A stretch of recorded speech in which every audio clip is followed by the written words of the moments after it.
السلام عليكم ورحمة الله وبركاته. جيتكم بواحد الوصفة هي اللي واحد الكيكة مسوسة بلا سكر. صحاب هما اللي فيه سكر الله يشافيه، بحالي انا دابا بغيت ندير واحد الكيكة بلا سكر بلا سميتو، فيها عصير الليمون الحامض وعصير الليمون الحلو، كاس لارو، فيها مبشور حامضه، عندي 2 بيضات،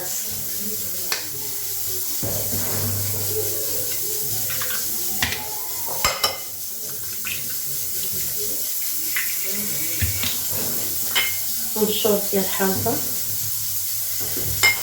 غادي ندير حلوه وغادي ندير مسوسه.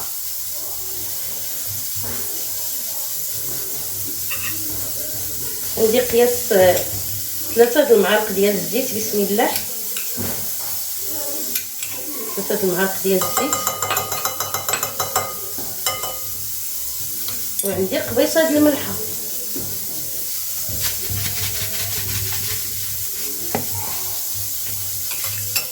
بسم الله. كيبقى دابا كاين اللي فيه السكر مسكين كيديروا هما اللذه ديالهم الكيكه وهذا، والديسير كاين عنده كاع حتى اللي مقطوع عليه زعما ما ياكلش السكر كياكل واحد حاجه من الفاكهه. داكشي باش انا اضطريت ندير هذه الكيكه هذه بالليمون. يبغى غادي ياكل منها طريف ولا ويخليها تبقى ياكل فيها حتى 3 ايام ماشي مشكل، وانا غادي نديرها غير صغيره ان شاء الله.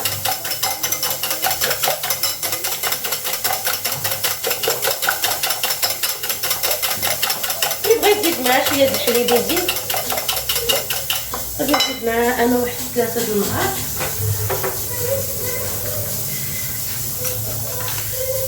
نزيد معاه واحد 3 المعالق د الحليب، بسم الله.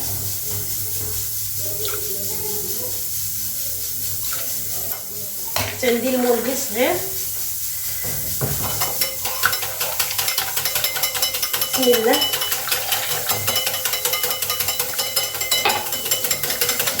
دقيق على حسب الخليط،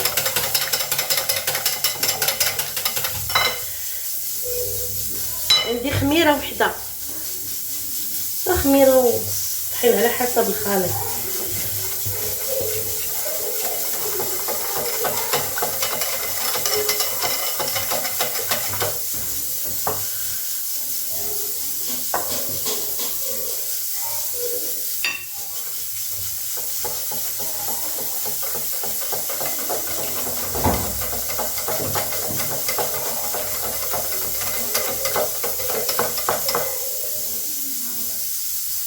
غادي نديرها في المول الصغير، وإلا جا هاد السوائل اكثر من هذاك المول غادي نديرها في واحد المول صغير وكيسين صغار بزاف.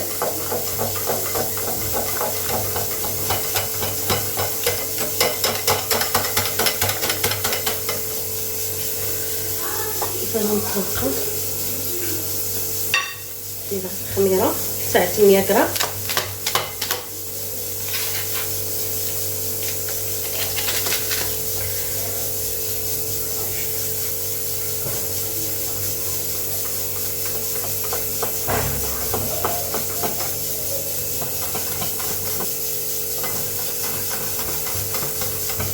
هذا هو القوام ديالها.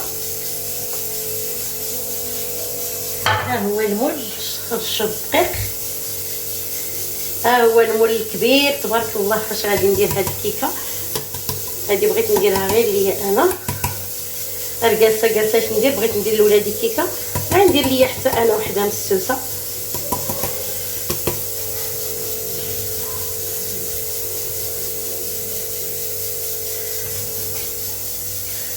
كنت كنديرها لعجوزتي الله يرحمها، كنت كندير كان فيها السكر كنديرها لها بالليمون. هانتوما بسم الله.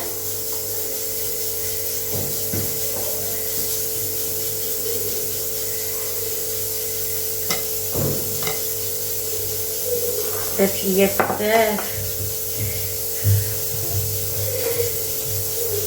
وصلتها على هذا الحد هذا. ها هي البنات منين وجدات الكيكه منين طابت، ها هي دي